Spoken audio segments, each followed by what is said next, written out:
Good morning student. Today we will discuss again on chapter 4 economics, globalization and the Indian economy.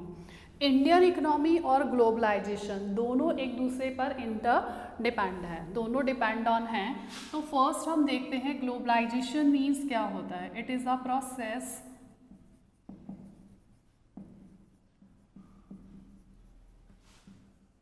in which different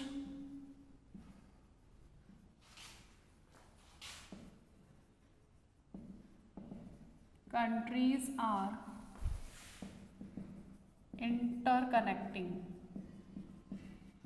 ठीक है, globalisation एक ऐसा process है जिसमें different countries जो हैं वो इंटरकनेक्टिंग होती है. ठीक है, इंटरकनेक्टिंग जो है वो किसके थ्रू हो पा रहा है? ट्रेड के through. Trade was a main channel. Trade जो था वो एक ऐसा मेन चैनल है जो डिफरेंट कंट्रीज को कनेक्टिंग करने का वर्क कर रहा है.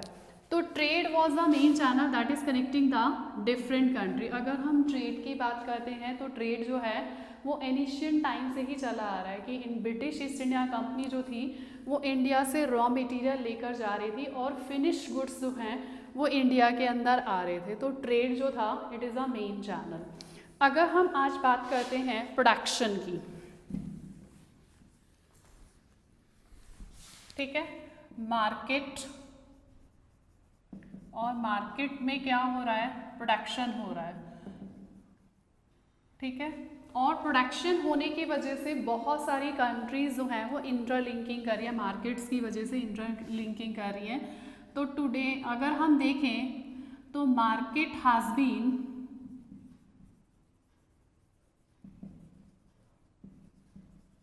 ट्रांसफॉर्म. आज मार्केट जो है वो क्या हो चुकी है?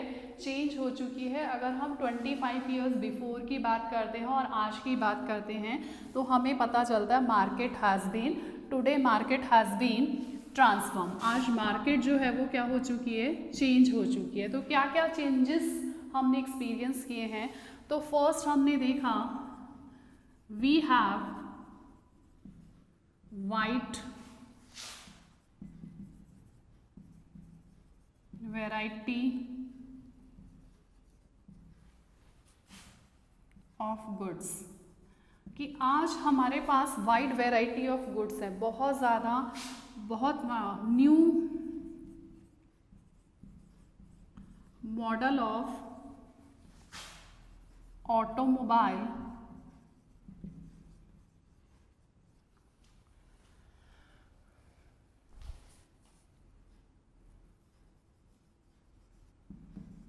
इन एवरी सीजन. ठीक है, आप सेम सीजन में देखेंगे new model of automobile also enjoy in every season. हर सीजन में आप देखेंगे कि कुछ ना कुछ न्यू उसके साथ में ऑटोमोबाइल्स आती है, ऑटोमोबाइल आते हैं. थर्ड है ब्रांडेड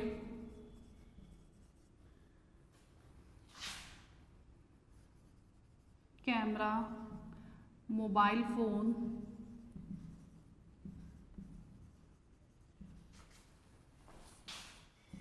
LCD,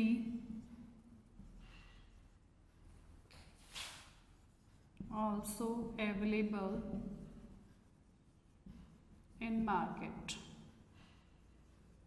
ठीक है, इसके अलावा हम क्या देखते हैं? ब्रांडेड कैमरे हैं, मोबाइल फ़ोन है, LCD और are also available in the market. तो आपको इन एग्जाम्पल से पता चल रहा है कि मार्केट आज चेंज हो चुकी है क्योंकि हमारे पास वाइड वैरायटी ऑफ गुड्स है, बहुत सारी वैरायटी ऑफ गुड्स है. New model of automobile can be enjoy in every season. आप हर एवरी सीजन के अंदर न्यू ऑटोमोबाइल्स एंजॉय कर सकते हैं. Branded camera, mobile phone, LCD are also available in the market, market में अवेलेबल है. अब उसने बताया कि जो ट्रेड, हाँ, जो ये है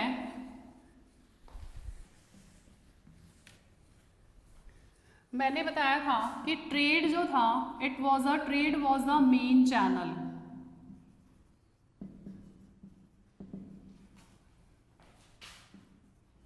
Trade was a main channel, that is, trade was a main channel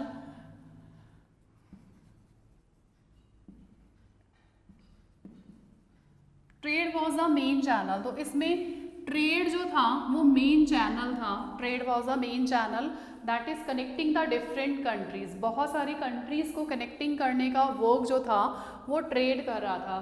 तो मैंने बताया था एशियन टाइम्स की बात करते हैं ब्रिटिश ईस्ट इंडिया कंपनी की, तो मार्केट जो है पहले जो ट्रेड था वो था ट्रेड प्री एशियन टाइम के अंदर क्या क्या बाहर जा रहा था, raw material,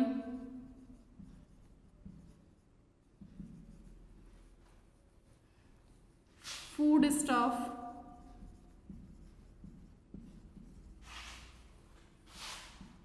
across the boundaries. ठीक है, सबसे पहले अगर हम बात करते हैं तो क्या क्या चीज़ें बाहर अक्रॉस बाउंड्रीज करी थी, रॉ मटेरियल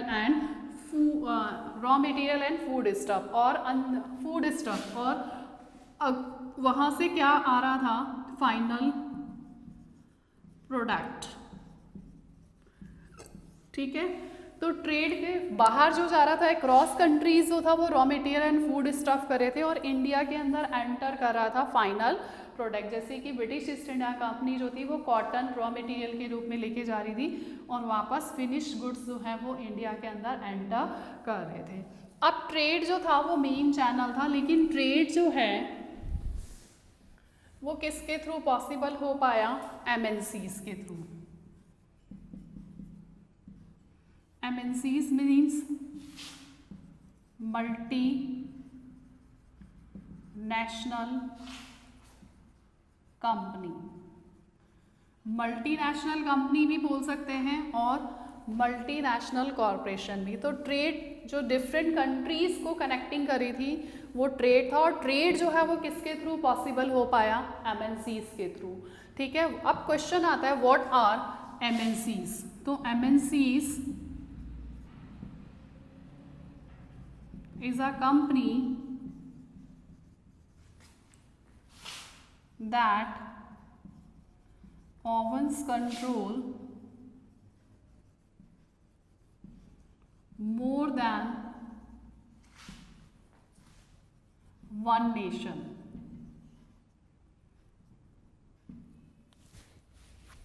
सेकेंड इसका है MNCs set up their production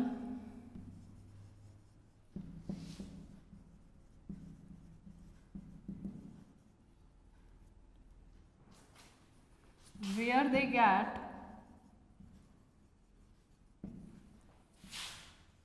cheap labor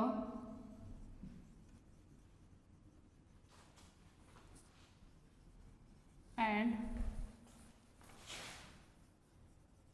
other resources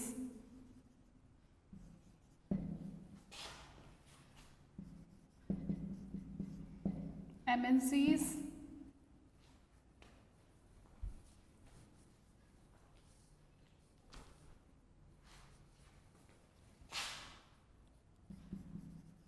this is done to ensure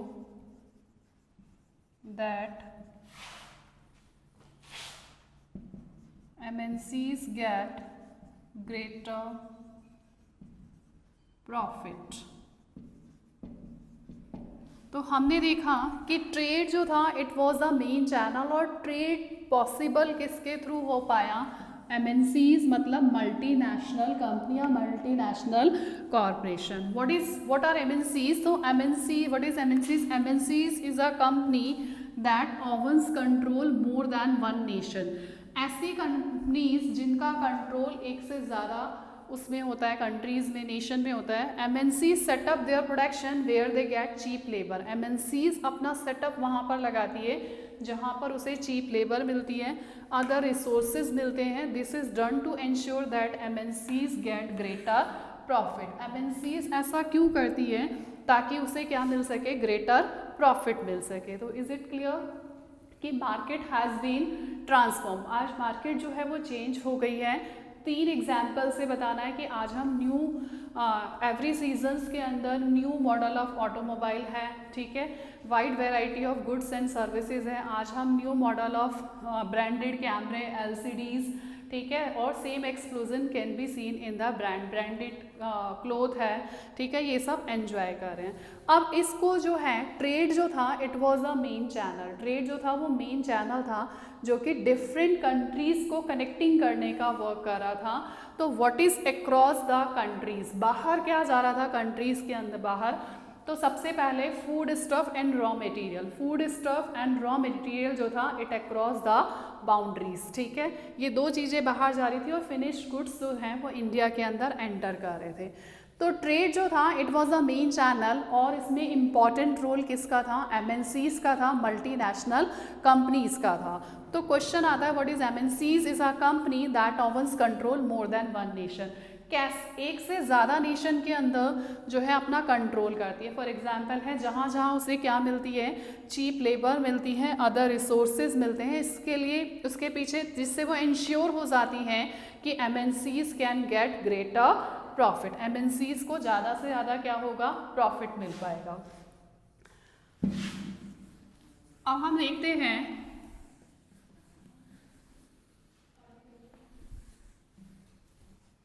कि the goods and services produce, MNCs जो है उसका मेन मोटिव ये नहीं था कि गुड्स प्रोड्यूस करना, ठीक है, उसका मेन मोटिव था कि goods are produce globally. MNC main M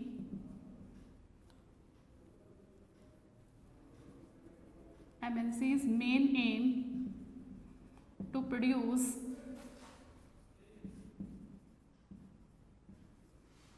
globally, ठीक है, वो चाहती थी कि ग्लोबली जो है वो गुड्स प्रोड्यूस हो, ठीक है, MNCs जो थी वो चाहती, उसका मेन एम था प्रोड्यूस ग्लोबली, कि वो चाहती थी कि पूरे वर्ल्ड के अंदर जो है वो प्रोडक्शन किया जाए। उसका मेन एम ये नहीं था, MNCs जो है नॉट ओनली प्रोड्यूसिंग गुड्स, ठीक है, बट वो चाहती थी कि प्रोड्यूस ग्लोबली।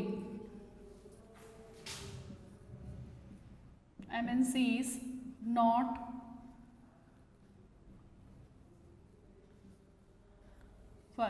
MNCs का जो मेन एम था वो MNCs main aim to produce globally, ठीक है, main aim to produce globally, वो चाहती थी MNCs is not producing goods, MNCs जो थी वो गुड्स को प्रोड्यूस नहीं करना चाहती थी, वो चाहती थी कि प्रोडक्शन यूनिट्स जो है वो ग्लोबली हो। तो MNCs ने इसके एग्जाम्पल्स के थ्रू समझते हैं हम लोग।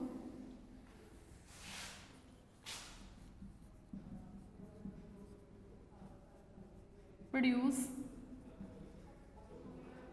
ग्लोबली, ग्लोबली प्रोडक्शन करना चाहती थी, ग्लोबली मतलब वो चाहती थी कि पूरे वर्ल्ड के अंदर उसका प्रोडक्शन हो। तो वो कहाँ पर कर रही थी, जैसे फॉर एग्जांपल के लिए हमने लिया चाइना, चाइना में उसे क्या मिल रहा था, चीप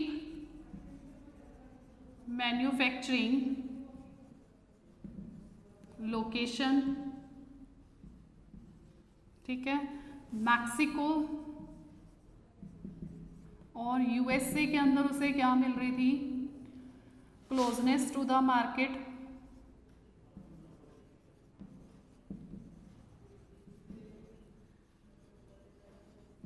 और इंडिया जो था उसमें मिल रही थी skill labour and English speaking youth.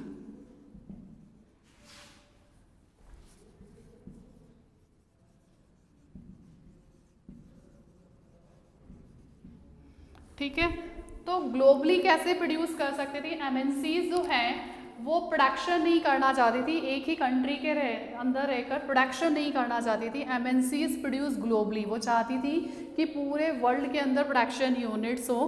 तो एग्जाम्पल के थ्रू हमने देखा कि कहाँ कहाँ सेटअप करती थी। चाइना उसे जो है वहाँ पर चीप मैन्युफैक्चरिंग लोकेशन उसे मिल रही थी चाइना के अंदर। मैक्सिको और USA में क्लोजनेस टू द मार्केट थी, मार्केट के बिल्कुल क्लोज थे। और इंडिया में skilled labour and English speaking youth थे। ठीक है। इंडिया के अंदर उसे स्किल लेबर भी मिल रही थी, इंग्लिश स्पीकिंग यूथ भी थे जो कि जो कि इंग्लिश स्पीकिंग यूथ जो है वो मार्केट उनको कनेक्टिंग करने का वो कर रहे थे एमएनसीज के लिए, ठीक है। तो अब हमने देखा, अब एमएनसीज ने ग्लोबली प्रोड्यूस करने के लिए क्या किया, MNCs divided its unit in A small part. उसने अपनी यूनिट्स को स्मॉल पार्ट में डिवाइड कर दिया, ठीक है। अलग अलग जगह पर अलग जहाँ उसे वो जहाँ उसे अच्छी लोकेशन मिली वहाँ पर सेटअप कर दिया, जहाँ मार्केट क्लोज था वहाँ पर, जहाँ पर इंग्लिश स्पीकिंग यूथ उसे मिले वहाँ पर उसने अपनी एमएनसीज जो था divide it's units in A small part, अलग अलग पार्ट्स में उसने अपनी यूनिट्स को क्या कर दिया, डिवाइडेड कर दिया, ठीक है। तो उसने बताया इंटरलिंकिंग प्रोडक्शन, अब टॉपिक है इंटरलिंकिंग प्रोडक्शन अक्रॉस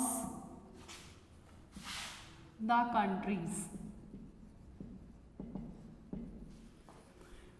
तो इंटरलिंकिंग कैसे कर पाए हैं, interlinking production across the countries, ठीक है। प्रोडक्शन को एक कंट्री से दूसरी कंट्री में कैसे इंटरलिंकिंग करवाया था, हमने एग्जाम्पल से देखा था। तो फर्स्ट हम देखेंगे MNCs set up their production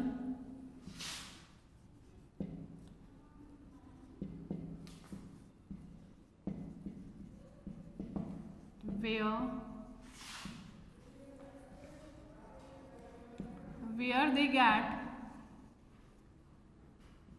cheap labor,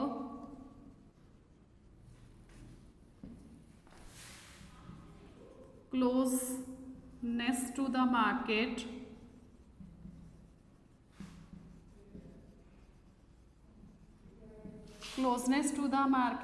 other resources,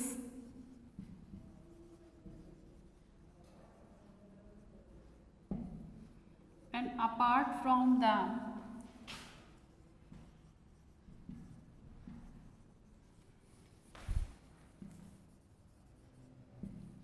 favorable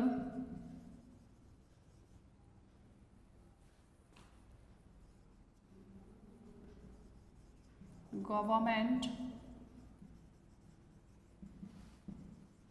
policies, ठीक है। तो एमएनसीज हमने एग्जाम्पल के लिए फर्स्ट हमने देखा market has been transform, change हो चुकी है, एग्जाम्पल से बताया। अब what was the main channel, channel क्या था, trade was the main channel, और ट्रेड किस वजह से पॉसिबल हो पाया, एमएनसीज के थ्रू पॉसिबल हो पाया था।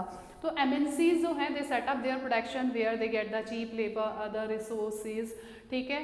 This is done to ensure that MNCs can get greater production, की प्रोडक्शन कॉस्ट वहाँ पर लो आएगी जहाँ पर वो सेटअप ये सारी चीज़ें उसे फेवरेबल मिल जाएंगी और एमएनसीज को ज़्यादा फ़ायदा होगा। फिर क्वेश्चन था कि एमएनसीज जो है not setting up not production setup नहीं करना चाह रही है बल्कि प्रोड्यूस ग्लोबली, ठीक है। वो चाहती है कि पूरे वर्ल्ड के अंदर वो प्रोडक्शन यूनिट्स स्टार्ट करे, इसलिए उसने अपनी यूनिट्स को स्मॉल पार्ट में divide it's units in A small part में डिवाइडेड किया। और डिवाइडेड करते हुए उसने देखा कि एग्जाम्पल से हमने बताया कि क्या कहते हैं, फर्स्ट हमने देखा चाइना में उसे चीप मैन्युफैक्चरिंग लोकेशन मिल रही है, यूएसए एंड मैक्सिको जो है वो उसे क्या प्रोवाइड करवा रहे हैं, क्लोजनेस टू द मार्केट। और इंडिया में हाईली स्किल्ड एजुकेटेड पीपल हैं, इंग्लिश स्पीकिंग यूथ हैं जो कि किस में वर्क करते हैं, इंग्लिश स्पीकिंग यूथ है जो वर्क कर रहे हैं एमएनसीज के लिए।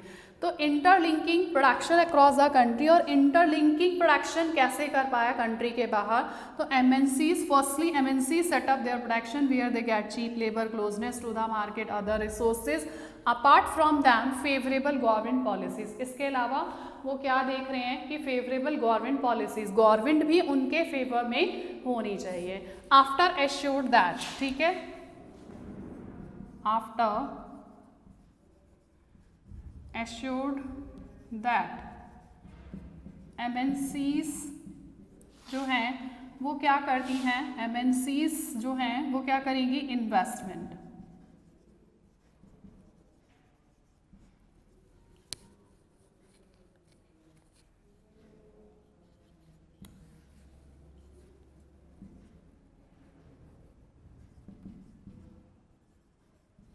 इन्वेस्ट मनी, ठीक है। तो इन सब चीज़ों के एश्योर्ड होने के बाद में चीप लेबर मिल जाएगी, क्लोजनेस मिल जाएगी, अदर रिसोर्सेज मिल जाएंगे, फेवरेबल गवर्नमेंट पॉलिसीज़ उसके फेवर में होंगी, और इन सब चीज़ों के अबाउ, इन सब के एश्योर्ड होने के बाद में एमएनसीज इन्वेस्ट करती है। क्या करती हैं? इन्वेस्टमेंट। क्या करेगी? Invest money. और इन्वेस्टमेंट करती है वो, इन्वेस्टमेंट मीन्स क्या होता है? To provide money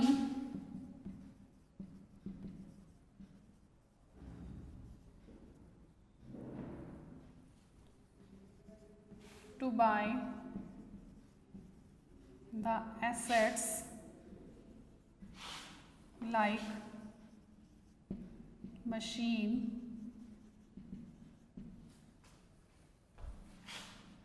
land and other things.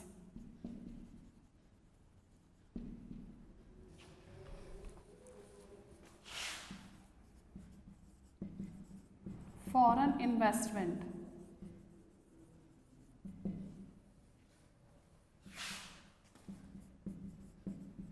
Investment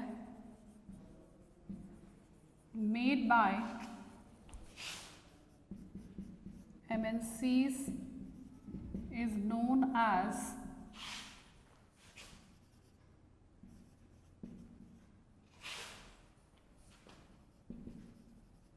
foreign investment. ठीक है, तो हमने देखा कि एमएनसीज जो है उसने अपनी यूनिट्स को, जितने भी प्रोडक्शन यूनिट्स हैं, प्रोडक्शन यूनिट्स को स्मॉल पार्ट में डिवाइड किया और इंटरलिंकिंग करना स्टार्ट कर दिया अक्रॉस द कंट्रीज। और MNC setup their production where they get the cheap labour, closeness to the market, other resources, and apart from that favourable government policies. और अबाउ इन सब से एश्योर होने के बाद में एमएनसीज इन्वेस्ट मनी, वो उस कंट्री के अंदर मनी को इन्वेस्ट करती है। तो इन्वेस्टमेंट मीन्स क्या होता है? To provide money to buy the assets like machine, land and other things की। और investment made by MNCs, MNCs जो इन्वेस्टमेंट करती है उसे हम क्या बोलते हैं? Foreign investment. ठीक है, आफ्टर दैट है क्वेश्चन कि एमएनसीज जो है वो ज्वाइन कैसे करती है लोकल कंपनीज को। तो हमें टुडे वी हैव डिस्कस कि how market has been transform, what was the main channel that is connecting the different countries, trade was a main channel. और ट्रेड किसके थ्रू पॉसिबल हो पाया है? MNCs. What is MNCs? Definition given किया हमने MNCs जो है। और एमएनसी सेटअप, एमएनसीज जो है उनका मेन मोटिव क्या नहीं है? नॉट प्रोडक्शन, प्रोडक्शन नहीं करना चाहती हैं, टू प्रोड्यूस ग्लोबली, वो चाहती हैं कि पूरे वर्ल्ड के अंदर वो प्रोडक्शन यूनिट सेटअप करें, और इसीलिए उन्होंने अपनी प्रोडक्शन यूनिट्स को स्मॉल पार्ट में डिवाइडेड किया है। डिवाइडेड करने के बाद में इंटरलिंकिंग की है प्रोडक्शन को across the countries. Her interlinking का वर्क जो है उसने एमएनसीज के थ्रू किया। एमएनसीज जो हैं वो अपना प्रोडक्शन सेटअप करती हैं जहाँ पर उसे ये सारी फेवरेबल कंडीशंस मिलती हैं, और after assured that, in favourable condition से एश्योर्ड होने के बाद में एमएनसीज जो है वो इन्वेस्टमेंट करती है। तो इन्वेस्टमेंट कैसे करती है? What is investment? Investment means to provide money to buy the assets like machine, land and other things. कि एमएनसीज जो हैं वो मनी प्रोवाइड करवाती हैं लोकल कंपनीज को कि ताकि वो मशीन्स या अदर थिंग्स बाय कर सके। और investment made by MNCs is known as the foreign investment. और एमएनसीज के थ्रू जो इन्वेस्टमेंट की जाती है it is known as the foreign investment. Thank you.